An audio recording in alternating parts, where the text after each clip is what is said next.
وہ شکل ہی سے تیز ترار اور ہوشیار لگتی تھی۔ نرگس کے خد و خال میں بڑی حد تک عائشہ کا عکس جھلکتا تھا۔ میں نے حنیف کو کمرے سے باہر جانے کا اشارہ کیا اور کرم دین عائشہ کو بیٹھنے کے لیے کہا۔ انہوں نے میری پیشکش کے مطابق عمل کیا اور کرسی پر بیٹھتے ہی کرم دین امداد طلب انداز میں میری طرف دیکھنے لگا۔ میں نے نہایت ہی جامع مختصر الفاظ میں نے مقتول و نرگس کی مریدکے میں آمد، رہائش اور اس اندھناک واقعے کے بارے میں بتایا۔ ادھر میری بات ختم ہوئی، ادھر کرم دین پھٹ پڑا۔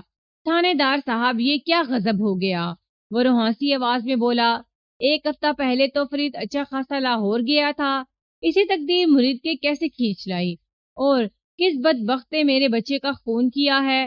وہ چونکہ بے حد پریشان تھا لہٰذا ایک ہی سانس میں بولتا چلا گیا۔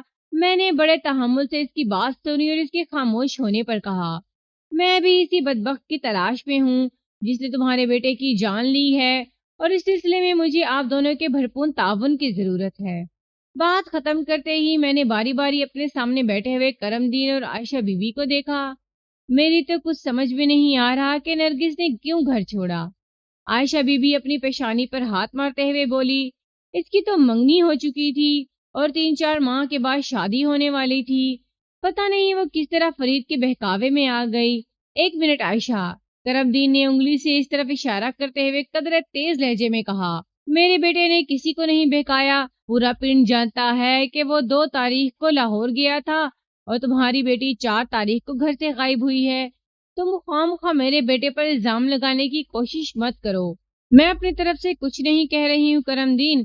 عائشہ نے گھور کر کرم دین کی طرف دیکھا۔ تم نے سنا نہیں تھانے دار نے تھوڑی دیر پہلے ان دونوں کے بارے میں کیا بتایا ہے؟ وہ میاں بیوی بن کر یہاں رہ رہے تھے۔ ان کے ساتھ پائے جانے کا یہی مطلب تھا کہ وہ باقاعدہ کسی منصوبہ بندی کے تحت آگے پیچھے گاؤں سے نکلے تھے۔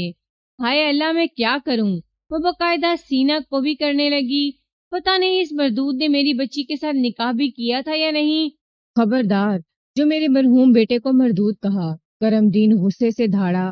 ان دونوں نے نکاح کیا تھا یا نہیں، اس سے بھی زیادہ اہم معاملہ یہ ہے کہ میرے بیٹے کو بڑی بے دردی سے قتل کر دیا گیا ہے اور تمہاری بیٹی جائے وقوع سے غائب ہے۔ مجھے تو نرگس پر ہی شک ہے۔ تھانے دار صاحب، آپ رپورٹ لکھیں جی۔ اس سے پہلے آپ میری رپورٹ درج کریں تھانے دار صاحب، عائشہ نے ترش لہجے میں کہا۔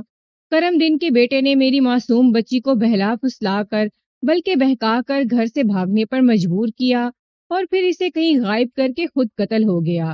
مجھے میری بچی چاہیے جناب، کرم دین جہاں سے بھی پوری کرے۔ تمہاری مت ماری گئی ہے عائشہ بی بی، کرم دین لال پیلا ہوتے ہوئے بولا۔ یہ کیا بات کر دی تم نے؟ فرید نے تمہاری بیٹی کو غائب کیا اور خود قتل ہو گیا؟ بھلا کوئی اپنی رضا سے بھی قتل ہوتا ہے؟ تم اپنی بیٹی کے جرم پر پردہ ڈالنے کے لیے یہ الٹی سیدھی باتیں کیوں کر رہی ہو؟ الٹی سیدھی باتیں میں نہیں کر رہی کرم دین، وہ ایک ایک لفظ پر زور دیتے ہوئے بولی، بلکہ تمہارا دماغ خراب ہو گیا ہے۔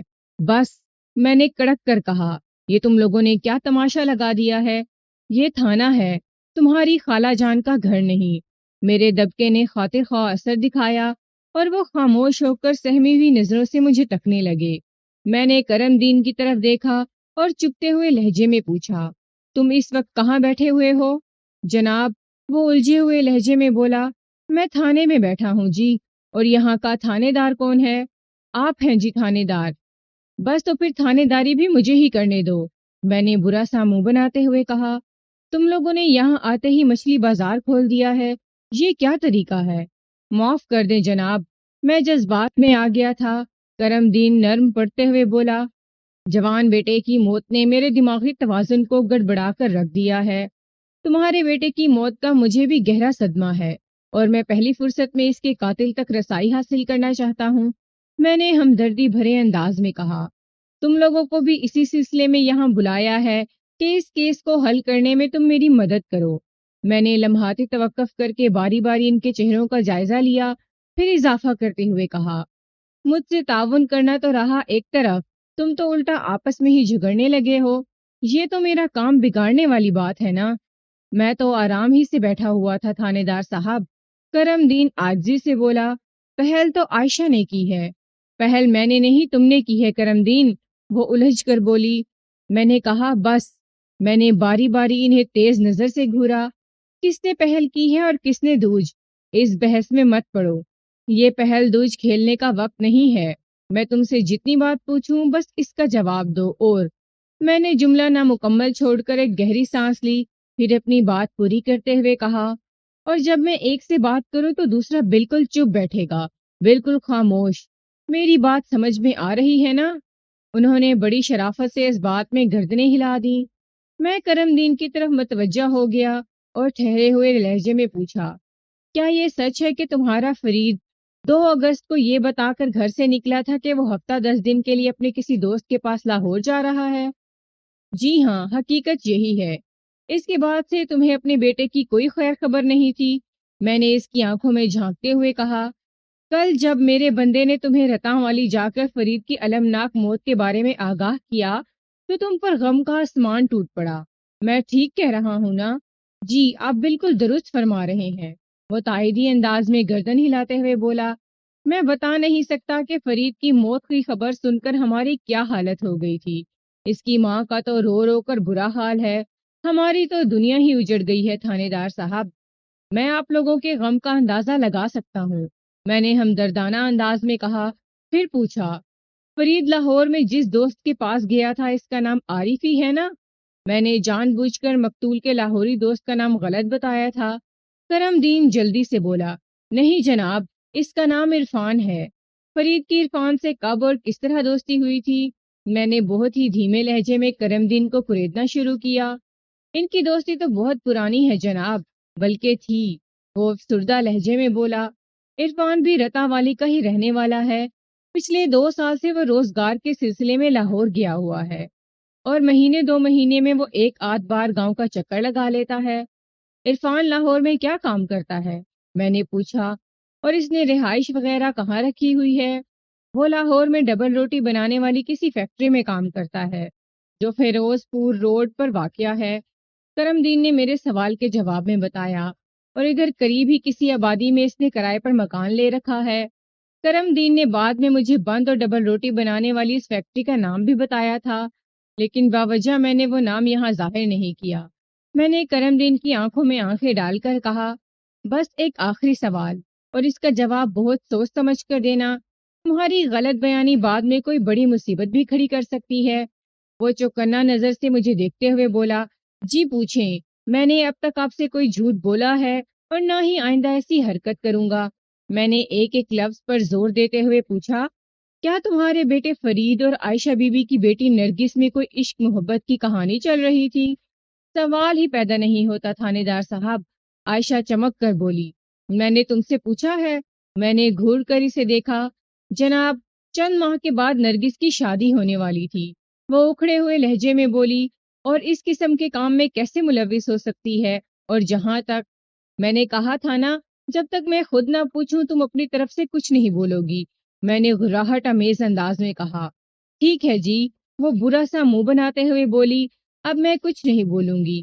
میں نے کرم دین کی طرف متوجہ ہوتے ہوئے کہا، ہاں بھائی، تم نے میرے سوال کا جواب نہیں دیا۔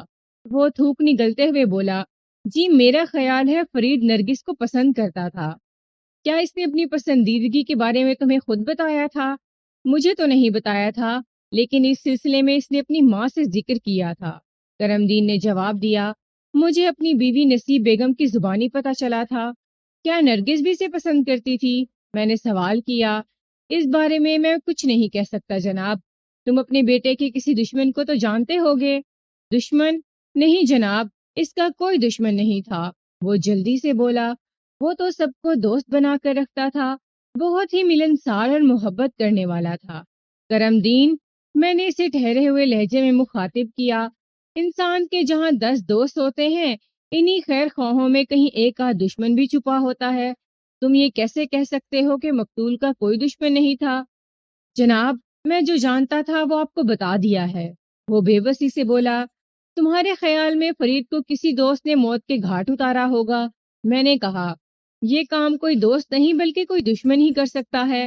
لیکن جناب، وہ متذبذب انداز میں بولا، آپ نے تو بتایا ہے کہ وہ اور نرگس جہاں میاں بیوی کی حیثیت سے رہ رہے تھے اور نرگس اب غائب ہے، تو کیا اس کا مطلب یہ ہے کہ… وہ جملے کو ادھورا چھوڑ کر سوالیہ نظر سے عائشہ بی بی کی طرف دیکھنے لگا۔ دیکھ لیں تھانے دار صاحب، عائشہ خاموش نہ رہ سکی اور شکایت بھرے لہجے میں مجھ سے کہا، یہ کرم دین تو ہاتھ دھو کر میری بچی کے پیچھے پڑ گیا ہے، یہ نرگس کو فرید کا قاتل سمجھ رہا ہے۔ کرم دین نے ایسی کوئی بات نہیں کی، بلکہ مجھے یہ شک ہے کہ فرید کی موت میں کسی نہ کسی زاویے سے نرگس ضرور ملوث ہے، یا کم از کم وہ قتل کی اس واردات کے بارے میں بہت کچھ جانتی ہے۔ میں نے لمحاتی توقف کر کے گہری سانس لی، پھر اپنی بات مکمل کرتے ہوئے کہا، مجھے اس بات کا یقین ہو گیا ہے کہ تم دونوں کا ایک جگہ موجود رہنا ٹھیک نہیں، اس لیے کرم دین، میں نے کرم دین کی طرف دیکھتے ہوئے کہا، تم باہر برآمدے میں جا کر بیٹھو، اگر تمہاری ضرورت محسوس ہوئی تو میں تمہیں اندر بلا لوں گا۔ اس نے فوراً میرے حکم کی تعمیل کی اور کمرے سے باہر چلا گیا۔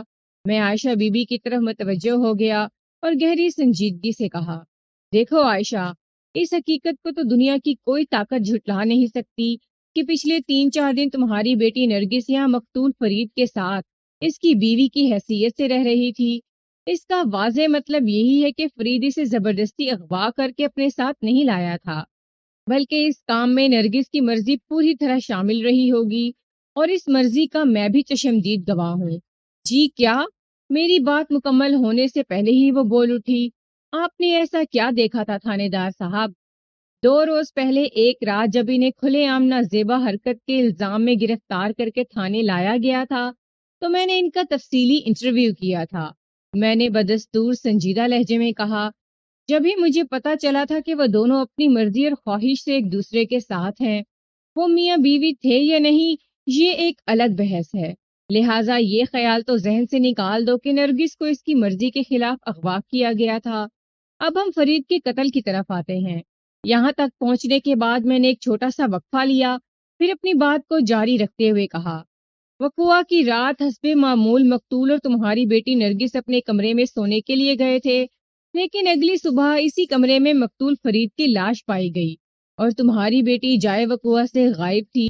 اس لیے لامحالہ نرگس کی طرف دھیان جاتا ہے کہ وہ کسی نہ کسی زاویے سے اس قتل کے راز میں ضرور شریک ہے۔ تمہاری عقل اس بارے میں کیا کہتی ہے عائشہ بی بی؟ میری عقل تو بالکل کام نہیں کر رہی تھانے دار صاحب، وہ اپنی پیشانی کو سہلاتے ہوئے بولی۔ ایک بار نرگس مل جائے تو میں اسی سے پوچھوں گی کہ یہ سارا چکر کیا ہے اور کس طرح پیش آیا ہے۔ مجھے بھی صرف اور صرف نرگس ہی کی تلاش ہے، میں نے ٹھہرے ہوئے لہجے میں کہا۔ مقتول فرید تو اس دنیا سے جا چکا، وہ واپس آ کر میرے کسی سوال کا جواب نہیں دے سکتا، لہٰذا میری ساری امیدیں اب تمہاری بیٹی نرگس ہی سے بندھی ہوئی ہیں، اس لیے میں نے پہلی فرصت میں اسے تلاش کرنے کی کوشش کی ہے۔ میں سانس درست کرنے کے لیے رکا، پھر گہری سنجیدگی سے پوچھا، عائشہ بی بی، تم اس سلسلے میں میری کیا مدد کر سکتی ہو؟ میں خود بھی یہی چاہتی ہوں کہ نرگس جلد از جلد مل جائے، وہ روحانسی آواز میں بولی، لیکن خدا گواہ ہے کہ میں اس کے بارے میں کچھ نہیں جانتی۔ اس بات کا مجھے بخوبی اندازہ ہو گیا تھا کہ عائشہ بی بی اپنی بیٹی کی گمشدگی یا غیاب کے بارے میں کچھ نہیں جانتی تھی، اور اس حوالے سے میں اس پر کوئی دباؤ بھی نہیں ڈال رہا تھا۔ میں تو کسی ایسے سرے کی تلاش میں تھا جسے تھام کر میں قاتل تک رسائی حاصل کر سکوں، اور یہ سرا نرگس تک پہنچنے کے بعد ہی میرے ہاتھ آ سکتا تھا۔ میں دوبارہ عائشہ بی بی کی طرف متوجہ ہوا اور ٹھہرے ہوئے لہجے میں پوچھا، نرگس کا باپ تھانے کیوں نہیں آیا؟ اس نے تمہیں کیوں بھیج دیا ہے؟ جب سے نرگس گم ہوئی ہے یعقوب گہرے صدمے میں ہے، وہ ایک افسردہ سی سانس خارج کرتے ہوئے بولی، ہر وقت یہی دہراتا رہتا ہے کہ نرگس نے گھر سے باہر قدم نکال کر اس کی ناک کٹوا دی ہے۔ اس نے اپنے دوست کو جو زبان دے رکھی ہے اس کا کیا ہوگا؟ وہ تو کسی کو منہ دکھانے کے قابل نہیں رہا۔ کون دوست؟ تم کہیں اللہ رکھا کی بات تو نہیں کر رہی ہو؟ میں نے کریدنے والے انداز میں پوچھا۔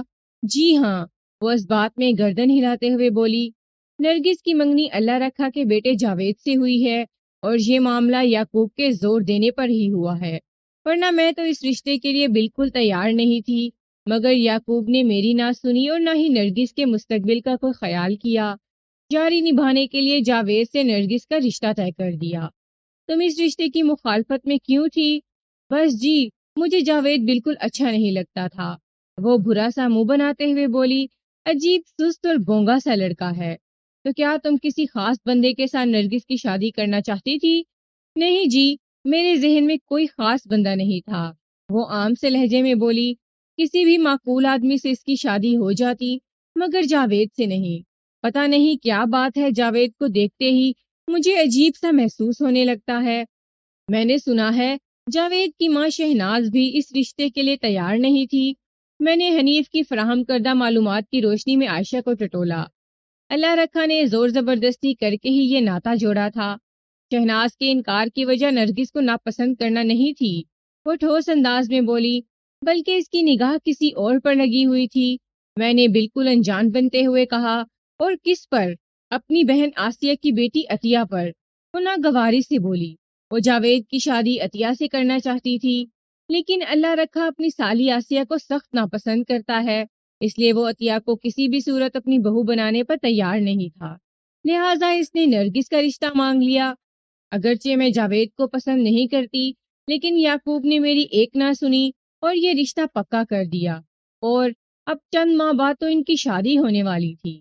نرگس کے گھر سے غائب ہو جانے پر جاوید یا اس کے گھر والوں کا کیا تاثر تھا؟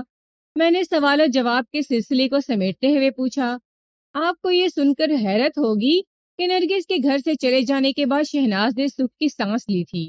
وہ برہمی سے بولی، اس نے خدا کا شکر ادا کیا تھا کہ بلا ٹل گئی، اب وہ اپنی مرضی سے جاوید کی شادی عطیہ سے کر سکے گی۔ یہ رشتہ داری چونکہ اللہ رکھا اور یعقوب کی دوستی کے نتیجے میں ہو رہی تھی، لہٰذا نرگس کی گمشدگی کا سب سے زیادہ دکھ بھی انہی دونوں کو ہوا۔ اوپر سے شہناز نے تانے دے دے کر اللہ رکھا کی زندگی اور بھی عذاب بنا دی ہے۔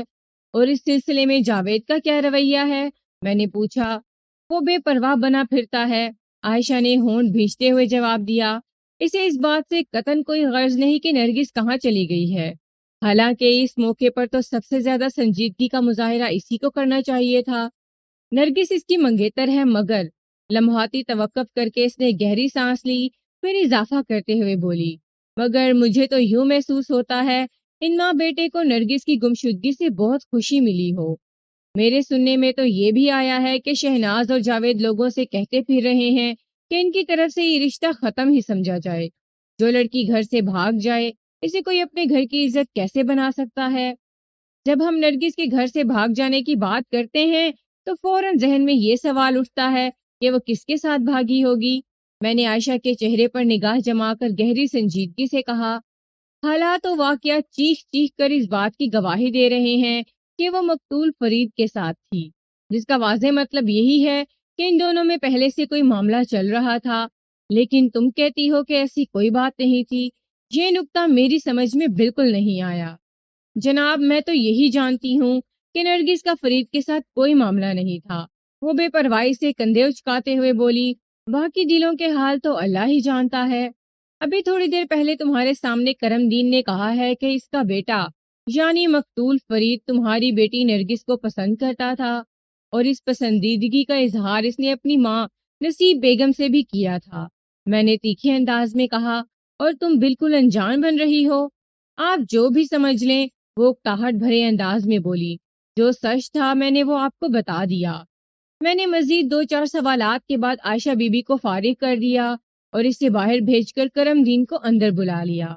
وہ میرے سامنے آ کر بیٹھا اور امداد طلب نظر سے مجھے دیکھنے لگا۔ میں نے گمبھیر انداز میں کہا، کرم دین، میں تمہارے دکھ درد میں برابر کا شریک ہوں۔ میں تمہارے بیٹے کو تو زندگی میں واپس نہیں لا سکتا، البتہ یہ میرا تم سے وعدہ ہے کہ بہت جلد اس کے قاتل کو گرفتار کر کے جیل میں سلاخوں کے پیچھے پہنچا دوں گا۔ کیا آپ کو کچھ پتا چلا کہ فرید کو کس بدبخت نے موت کے گھاٹ اتارا ہے؟ اس نے زخمی لہجے میں مجھ سے پوچھا۔ سچی بات تو یہ ہے کہ میں ابھی تک کسی حتمی نتیجے پر نہیں پہنچ سکا ہوں، میں نے صاف گوئی کا مظاہرہ کرتے ہوئے کہا، لیکن مجھے یقین ہے کہ جلد یا بدیر میں قاتل کی گردن ناپنے میں کامیاب ہو جاؤں گا۔ بس، میں نے توقف کیا، پھر سوچ میں ڈوبے ہوئے لہجے میں کہا، بس ایک بار مجھے نرگس کا سراغ مل جائے، پھر بات کا کام بہت آسان ہو جائے گا۔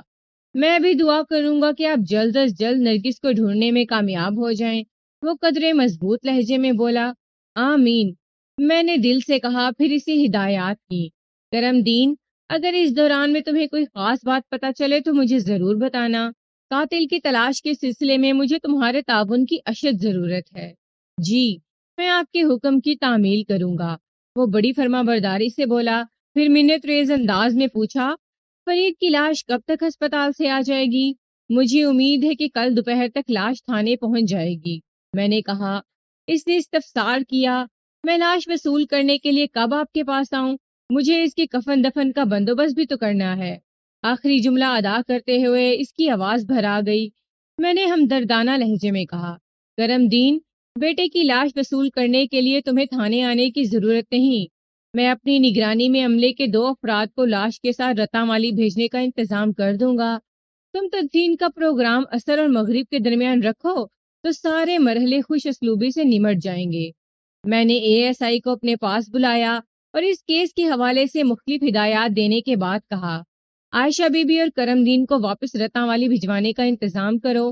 انہیں کسی قسم کی کوئی تکلیف نہیں ہونی چاہیے۔ اوکے سر، ASI نے فرض شناس لہجے میں کہا۔ میں مطمئن ہو گیا۔ اگلے روز دوپہر سے پہلے ہی مقتول فرید کی لاش اسپتال سے واپس آ گئی۔ لاش کے ساتھ ہی پوسٹ مارٹم کی ابتدائی رپورٹ بھی موجود تھی۔ میں نے کاغذی کارروائی مکمل کرنے کے بعد لاش وصول کر لی اور اپنے کمرے میں بیٹھ کر مذکورہ رپورٹ کا مطالعہ کرنے لگا۔ اس رپورٹ کے مطابق مقتول فرید کی موت 7 اور 8 اگست کی درمیانی رات 1 اور 2 بجے کے درمیان واقع ہوئی تھی۔ رپورٹ میں اس امر کی جانب اشارہ کیا گیا تھا کہ موت کے وقت مقتول گہری بے ہوشی کی حالت میں تھا۔ اس میں کسی قسم کی مزاحمت کرنے کی سکت باقی نہیں تھی۔ تاہم موت کا واضح سبب وہی خطرناک قاتل خنجر تھا جو اس کے سینے میں پیوست ملا تھا۔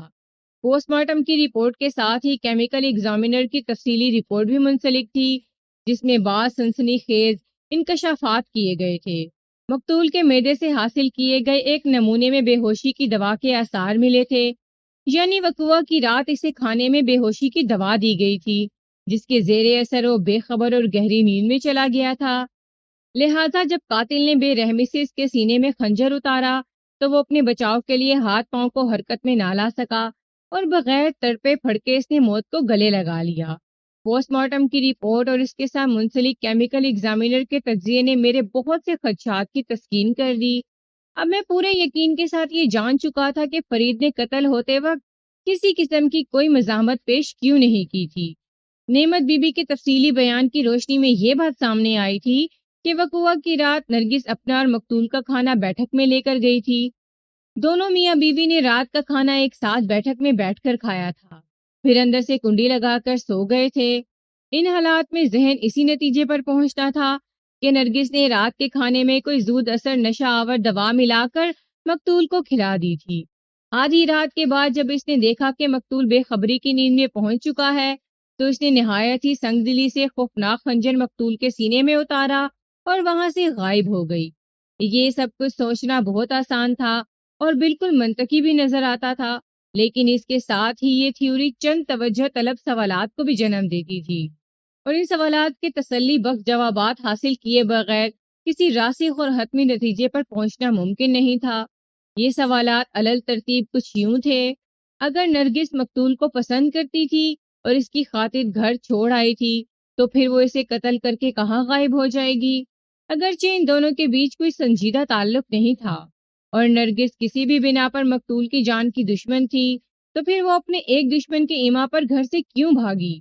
اگر اس تمام تر خطرناک کھیل میں کوئی تیسرا شخص ملوث بھی تھا تو وہ کون تھا؟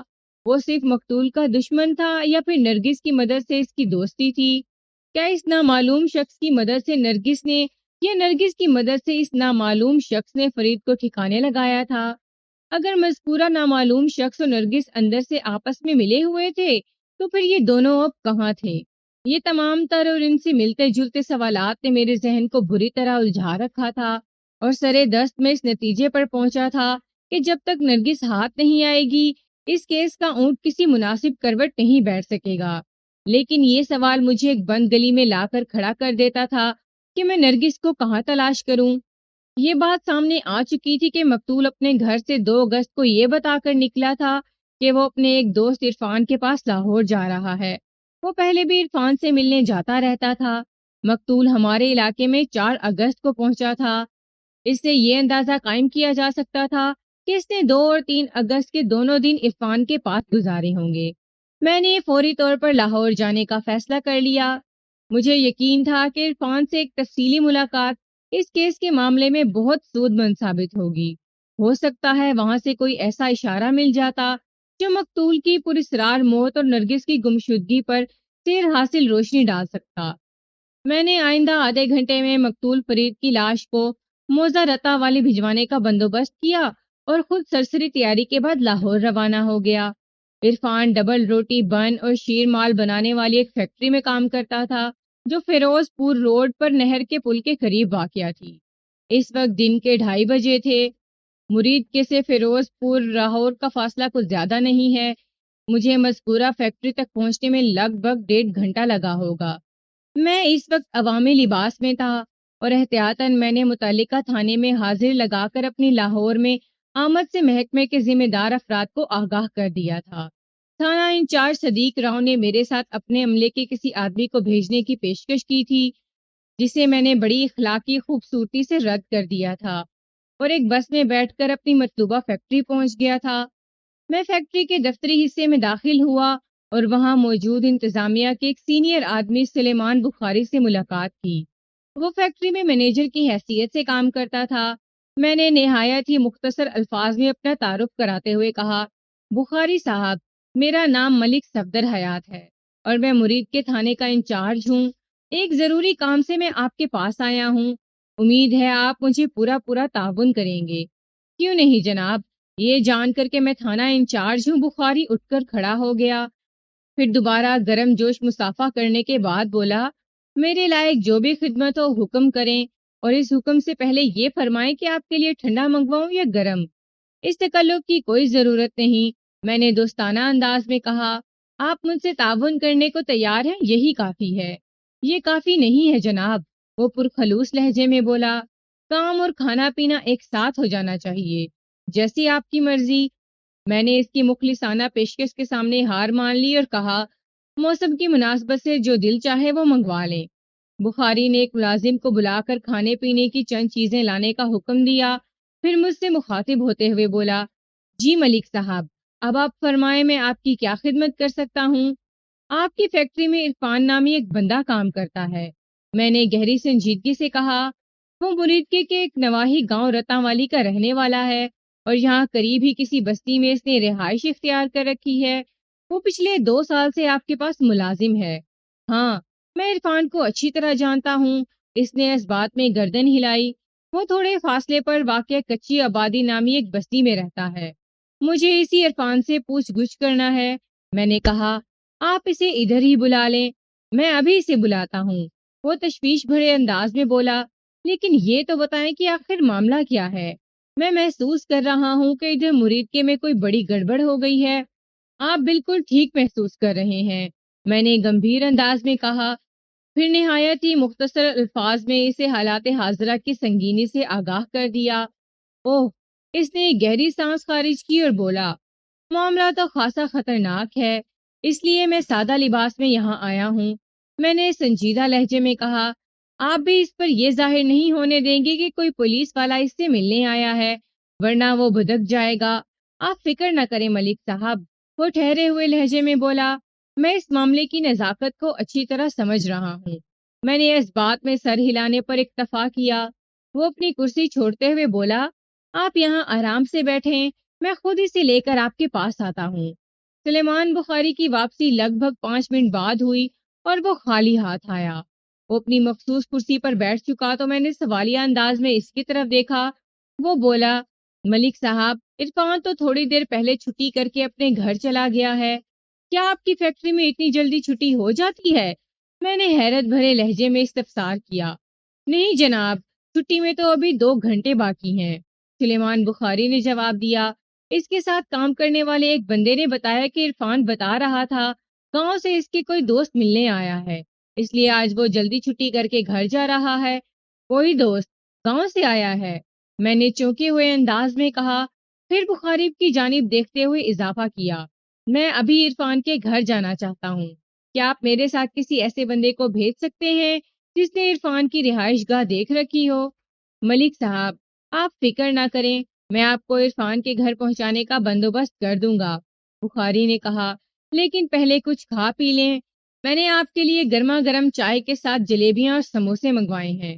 یہ تمام چیزیں میں اطمینان سے بیٹھ کر کہوں گا۔ میں اٹھ کھڑا ہوا، پہلے عرفان کی طرف جانا ضروری ہے۔ وہ گہری نظر سے مجھے دیکھتے ہوئے بولا، میں آپ کی فرض شناسی کو سمجھ سکتا ہوں ملک صاحب، آپ 1 منٹ رکیں، میں قدیر کو ساتھ لے لوں۔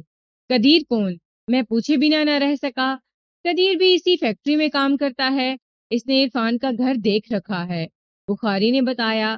میں اپنی کار میں آپ کو لے کر وہاں جاؤں گا، قدیر ہماری رہنمائی کرے گا۔ ٹھیک ہے، میں نے تائیدی انداز میں گردن ہلا دی۔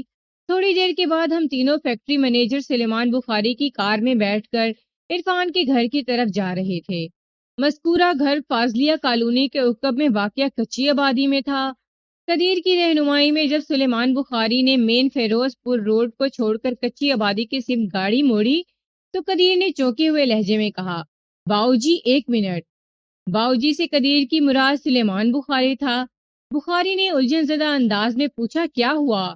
آپ گاڑی روک دیں، قدیر نے اضطراری لہجے میں کہا، مجھے لگتا ہے وہ عرفان جا رہا ہے۔ بات ختم کرتے ہی اس نے ایک جانب اشارہ بھی کیا۔ میں نے گردن گھما کر مین فیروز پور روڈ کی طرف دیکھا، وہاں سڑک کے کنارے ایک جوڑا چلا جا رہا تھا، ان کی پشت ہماری جانب تھی اور وہ اچھرا کی طرف جا رہے تھے۔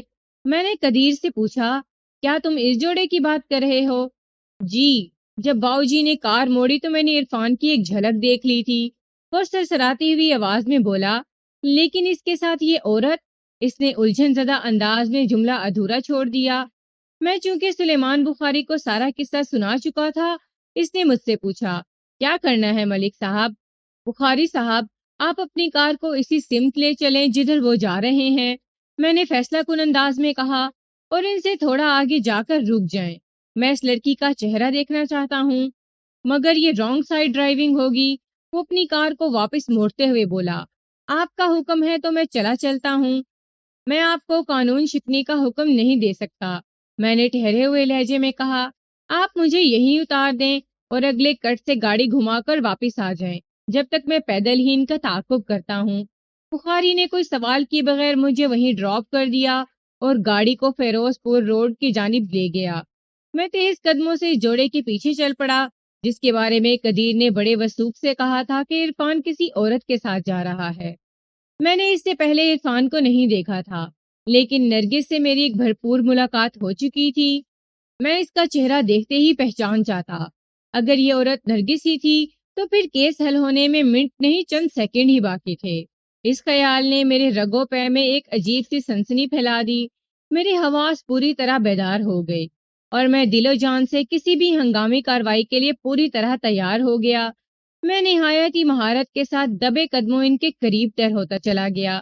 جب ہمارے بیچ محض 10 فٹ کا فاصلہ رہ گیا تو میں نے دیکھا وہ دونوں دائیں جانب مڑ گئے۔ سڑک کے کنارے اس طرف ایک سینما بنا ہوا تھا، گویا وہ دونوں فلم دیکھنے کے لیے گھر سے نکلے تھے۔ جب وہ سینما کے گیٹ کی طرف مڑے تو میں لڑکی کے چہرے کی جھلک دیکھنے میں کامیاب ہو گیا تھا، اور یہ دیکھ کر میرے اعصاب تن گئے کہ وہ کوئی اور نہیں بلکہ نرگس ہی تھی، وہی نرگس جس کی تلاش نے مجھے بری طرح بے چین کر رکھا تھا۔ میں ان کے پیچھے لپکا اور بآواز بلند پکارا، نرگس! وہ ٹھٹک کر رک گئے، پھر انہوں نے پلٹ کر میری طرف دیکھا۔ مجھے ان کی آنکھوں کو چہروں پر بڑے ہی متضاد تاثرات دکھائی دیے۔ عرفان مجھے حیرت اور الجھن میں مبتلا نظر آیا، جبکہ مجھے دیکھتے ہی نرگس کا چہرہ خوف سے پیلا پڑ گیا تھا۔ نرگس نے ایک طرف بھاگنے کی کوشش کی تو میں نے کسی عقاب کی مانند جھپٹ کر اسے قابو کر لیا، پھر اس کی کلائی کو ایسا مروڑ دیا کہ وہ حلق کے بل چیخنے پر مجبور ہو گئی۔ میں نے دھاڑ سے مشابہ لہجے میں کہا، ایک بار گھر سے بھاگ چکی ہو، بس یہی کافی ہے، اب میں تمہیں کہیں اور نہیں جانے دوں گا، تم یہاں سے سیدھی جیل جاؤ گی۔ اس ناگہانی صورتحال نے عرفان کو بوکھلا دیا اور اسی بوکھلاہٹ میں اس نے ایک طرف دوڑ لگا دی۔ میں نے فوراً اپنا سروس ریوالور نکال لیا، لیکن اس سے پہلے میں اسے دھمکانے کے لیے ہوائے فائر کرتا، سلیمان بخاری موقع پر پہنچ گیا۔ اس نے دور ہی سے مجھے برسرے پیکار دیکھ لیا تھا اور بڑی تیزی سے اپنی کار ہماری جانب بڑھا دی۔ اتفاق سے عرفان نے بھی اسی سمت فرار ہونے کی کوشش کی تھی اور وہ ایک زوردار آواز پیدا کرتے ہوئے بخاری کے کار کے بونٹ سے ٹکرایا اور پھر وہیں سینما کے گیٹ کے قریب زمین پر گر کر کراہنے لگا۔ اس کے گھٹنوں پر شدید چوٹیں آئی تھیں۔ سلیمان بخاری اور قدیر بھی پلک جھپکتے ہی کار سے باہر نکل آئے اور انہوں نے بڑی آسانی سے عرفان کو اپنے نرغے میں لے لیا۔ اس افراتفری کو دیکھ کر بہت سارے لوگ وہاں جمع ہو گئے، جن میں غالب تعداد ان افراد کی تھی جو فلم دیکھنے کی غرض سے سینما ہاؤس پہنچے تھے۔ انہیں ایک زندہ فلم دیکھنے کو مل گئی تھی، اور وہ بھی ٹکٹ لیے بغیر۔ جب کوئی مجرم ٹھوس ثبوت کے ساتھ پولیس کے ہتھے چڑھ جاتا ہے تو پھر اس کی زبان کھلوانا مشکل نہیں رہتا۔ اسی شام میں سلیمان بخاری کی کار میں بٹھا کر نرگس اور عرفان کو تھانہ مرید کے لے آیا تھا۔ جب بخاری واپس چلا گیا تو میں نے نرگس اور عرفان کو اپنے سامنے کھڑا کر کے دھمکی آمیز لہجے میں پوچھا، تم لوگ سیدھی طرح سچ سے پردہ ہٹاؤ گے یا میں تمہاری زبانیں کھلوانے کے لیے تفتیش کا روایتی طریقہ اختیار کروں؟ میں نے انہیں ایک موقع فراہم کیا تھا تاکہ وہ سلامت ہڈی پسلی کے ساتھ جیل کی ہوا کھا سکیں، لیکن میری بات ان کی سمجھ میں نہ آ سکی اور رنگے ہاتھوں پکڑے جانے کے باوجود وہ اپنے بچاؤ کے لیے الٹی سیدھی تعویلیں گھڑنے لگے۔ ان کی اس نامقبولیت پہ مجھے سخت غصہ آیا اور میں نے انہیں 1 گھنٹے کے لیے حوالدار جمشید کے حوالے کر دیا۔ 1 گھنٹے سے بھی پہلے حوالدار کی محنت رنگ لے آئی اور وہ دونوں ملزمان کو بھیڑ بکریوں کی طرح ہانکتے ہوئے میرے کمرے میں لے آیا۔ میں نے سوالیہ نظر سے اس کی طرف دیکھا تو وہ بڑے معنی خیز انداز میں بولا، ملک صاحب، میں نے ان دونوں شکاروں کو سیٹ کر دیا ہے، ان کی زبانیں رواں ہو چکی ہیں، ایک لمحے کے لیے بھی کہیں نہیں رکیں گی، آپ جو بھی پوچھیں گے یہ فر جواب دیں گے۔ میں نے حوالدار کو کمرے سے باہر جانے کا اشارہ کیا اور ملزمان کی طرف متوجہ ہو گیا۔ وہ گردنیں جھکائے شرمندہ سے کھڑے تھے۔ میں نے تحقمانہ انداز میں انہیں بیٹھنے کے لیے کہا۔ وہ تھوڑی سی ہچکچاہٹ کے بعد میری میز کے سامنے بچھی کرسیوں پر بیٹھ گئے تو میں نے باری باری ان دونوں کے چہروں کا جائزہ لینے کے بعد طنزیہ لہجے میں کہا، اگر تم لوگ شرافت سے میری بات مان کر سب کچھ مجھے سچ سچ بتا دیتے تو تمہیں ایسی تکلیف دہ صورتحال سے دوچار نہ ہونا پڑتا۔ بہرحال مجھے امید ہے کہ اب تم میرے کسی سوال کے جواب میں نہیں اٹکو گے۔ انہوں نے مجھے ایسی نظروں سے دیکھا جس میں فرما برداری کے علاوہ رحم کی اپیل بھی تھی۔ میں نے خالص تھانے دارانہ انداز میں ان کا انٹرویو شروع کر دیا۔ آئندہ 1 گھنٹے میں میری پوچھ گچھ کے جواب میں انہوں نے بڑی دیانتداری کے ساتھ مجھے جو کہانی سنائی، اس میں حیرت انگیز واقعات اور سنسنی خیز انکشافات کی بھرمار تھی۔ میں ان کے بیانات کی غیر ضروری باتوں کو حذف کر کے خلاصہ آپ کی خدمت میں پیش کرتا ہوں تاکہ آپ اس کہانی کے انجام سے آگاہی حاصل کر لیں۔ در حقیقت نرگس اور عرفان میں بڑی خفیہ سیٹنگ چل رہی تھی۔ انہوں نے اپنے تعلق کو اس قدر خفیہ رکھا ہوا تھا کہ گاؤں میں کسی کو اس معاملے کی بھنک بھی نہیں تھی۔ اسی دوران میں فرید بھی نرگس کی ذات میں دلچسپی لینے لگا۔ فرید اور عرفان میں اچھے تعلقات تھے، لیکن عرفان کے مطابق اس نے فرید کو کبھی اپنا جگری یار نہیں سمجھا تھا، لہٰذا عرفان نے فرید کو اپنے اور نرگس کے تعلقات کے بارے میں کچھ بھی نہیں بتا رکھا تھا۔ جب نرگس کی زبانی عرفان کو پتا چلا کہ فرید بڑی تیزی سے نرگس کی طرف بڑھ رہا ہے تو وہ تشویش میں مبتلا ہو گیا۔ وہ کھلم کھلا فرید کو اس کام سے منع نہیں کر سکتا تھا کیونکہ فرید پھر اس کی ممانعت کی وجوہات جاننے کی کوشش کرتا۔ ابھی یہ الجھن چل ہی رہی تھی کہ یعقوب نے نرگس کی منگنی اپنے دوست کے بیٹے جاوید سے کر دی۔ اس رشتے میں یعقوب نے اپنی منمانی کی تھی۔ نرگس اس شادی کے لیے بالکل تیار نہیں تھی۔ چنانچہ نرگس کے علاوہ اس صورتحال نے عرفان کو بھی بری طرح بوکھلا کر رکھ دیا۔ میدان میں کودنے کا وقت آ گیا تھا۔ اگر اب بھی وہ خاموش بیٹھا رہتا تو پھر نرگس اس کے ہاتھ سے نکل جاتی۔ عرفان کے لیے سب سے بڑی مشکل یہ تھی کہ وہ کھلے عام نرگس کو اپنانے کے لیے کوشش نہیں کر سکتا تھا، کیونکہ ان دونوں کے خاندانوں میں دیرینہ دشمنی چلی آ رہی تھی۔ شادی بیاہ اور رشتہ داری تو دور کی بات ہے، ان دونوں خاندانوں کے افراد ایک دوسرے سے ملنے اور بات چیت کرنے کی بھی اجازت نہیں تھی۔ عرفان کے لیے یہ آزمائش کی گھڑیاں تھیں۔ وہ مسلسل سوچتا رہا، پھر اس کے شیطانی ذہن نے ایک سنسنی خیز منصوبہ تیار کر لیا۔ اس نے نرگس کو اعتماد میں لے کر اپنے منصوبے کی تفصیلات سے آگاہ کیا۔ نرگس اس پر اندھا بھروسہ کرتی تھی اور اس سے شادی کرنا چاہتی تھی، لہٰذا اس کی برتائی ہوئی ترکیب پر آنکھیں بند کر کے عمل کرتی چلی گئی۔ وہ گھر سے بھاگ کر مرید کے پہنچی، جہاں وہ عرفان کی ہدایت پر چند روز کے لیے فرید کے ساتھ بیوی کی حیثیت سے رہنے کے لیے تیار ہو گئی۔ عرفان نے اسے یقین دلایا تھا کہ اگر وہ اس کے کہے پر عمل کرتی رہی تو ہفتے 10 دن بعد وہ اس کے پاس ہوگی، پھر وہ شادی کر کے لاہور ہی میں مستقل رہائش کر لیں گے۔ اس نے نرگس کو سختی سے تاکید کی تھی کہ اندر کی بات کا فرید کو پتہ نہیں چلنا چاہیے۔ نرگس نے اس کی ہدایت پر عمل کرنے کا وعدہ کیا تھا۔ دوسری جانب فرید کو وہ کوئی اور ہی پٹی پڑھا رہا تھا۔ اس نے فرید سے وعدہ کیا تھا کہ اگر وہ اس کی بات مانے گا تو وہ نرگس کو اس کی طرف نہ صرف مائل کرے گا بلکہ ایک دن وہ اسے فرید کی بیوی بھی بنا دے گا۔ عرفان کے ہی ایما پر فرید 2 دن پہلے گھر سے نکلا تاکہ نرگس کے غائب ہونے کا اس پر کوئی شک نہ ہو۔ عرفان نے فرید سے کہا تھا کہ وہ ان دونوں کی شادی کرا دے گا، پھر وہ مریدکے میں رہائش کر لیں گے۔ نرگس کو عرفان نے سمجھا دیا تھا کہ اسے ہفتہ 10 دن فرید کی بیوی کا کردار ادا کرنا ہے، اس طرح وہ خود کو بھی محفوظ رکھ سکے گا، پھر کوئی مناسب موقع دیکھ کر وہ نرگس کو اپنے ساتھ لے جائے گا۔ نرگس چونکہ عرفان پر اندھا اعتماد کر رہی تھی، لہٰذا اس اللہ کی بندی نے ایک بار بھی یہ سوال نہیں کیا کہ اسے عرفان کی بیوی بننے کے لیے اس گھماؤ پھراؤ کی کیا ضرورت ہے۔ شاید اس کی عقل پر پتھر پڑ گئے تھے۔ سب کچھ عرفان کی پلاننگ کے عین مطابق عمل میں آ گیا۔ فرید نرگس کو پا کر بہت خوش تھا اور خود کو عرفان کا بہت زیادہ احسان مند سمجھ رہا تھا۔ اس بیچارے کو کچھ خبر نہیں تھی کہ اس کا دوست کون سی چال چل رہا ہے۔ وہ چونکہ نرگس کے بہت قریب رہ رہا تھا، لہٰذا حد سے گزرنے کی کوشش میں بھی تھا، لیکن نرگس یہ کہہ کر اسے ٹال رہی تھی کہ نکاح سے پہلے کچھ نہیں ہوگا۔ البتہ ہلکی پھلکی دست درازی کی اسے اجازت دے رکھی تھی۔ وہ بھی ایک ایسا ہی موقع تھا جب ایک رات شبینہ ڈیوٹی والے ASI نے انہیں فحش حرکات کے زمرے میں گرفتار کر لیا تھا۔ پروگرام کے مطابق ایک رات نرگس نے کھانے میں خواب آور دوا ملا کر فرید کو بے ہوش کرنا تھا، جس کے بعد وہ عرفان کے ساتھ لاہور چلی جاتی۔ یہ خواب آور دوا بھی عرفان نے ہی نے اسے لا کر دی تھی۔ حسب پروگرام عرفان آدھی رات کے بعد نعمت بی بی کے گھر پہنچ گیا۔ اس نے بیٹھک کے بیرونی دروازے پر مخصوص دستک دی تو نرگس دروازہ کھول کر باہر گلی میں آ گئی۔ عرفان نے اسے ادھر ہی رکنے کو کہا اور خود بیٹھک میں داخل ہو گیا۔ اندر آ کر اس نے بیٹھک کے دروازے کو کنڈی چڑھائی، بے سود پڑے فرید کے سینے میں خطرناک خنجر اتارا، بیٹھک کے اندرونی دروازے سے گزر کر صحن میں پہنچا اور پھر گھر کا داخلی دروازہ کھول کر باہر گلی میں آ گیا، جہاں نرگس اس کے انتظار میں کھڑی تھی۔ پھر وہ پروگرام کے مطابق لاہور کی جانب روانہ ہو گئے۔ اس موقع پر نرگس نے عرفان سے کوئی سوال نہیں کیا۔ یہ بات اس کے علم میں نہیں تھی کہ عرفان نے فرید کے سینے میں خنجر گھونپ دیا ہے۔ وہ نعمت بی بی کا گھر چھوڑتے وقت بیٹھک کا اور گھر کا داخلی دروازہ اچھی طرح بھیڑ آیا تھا۔ نرگس اس بات سے قطعاً بے خبر تھی کہ عرفان نے فرید کو موت کے گھاٹ اتار دیا ہے۔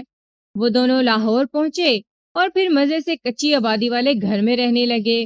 عرفان نے اپنی پلاننگ کو کامیاب بنانے کے لیے کچھ عرصہ پہلے اپنے محلے میں یہ خبر اڑا دی تھی کہ اس کی شادی ہو گئی ہے اور وہ عنقریب اپنی بیوی کو بھی لاہور لے آئے گا۔ چنانچہ جب نرگس کچی آبادی والے گھر میں پہنچی تو کسی کو اس پر شک نہیں ہوا۔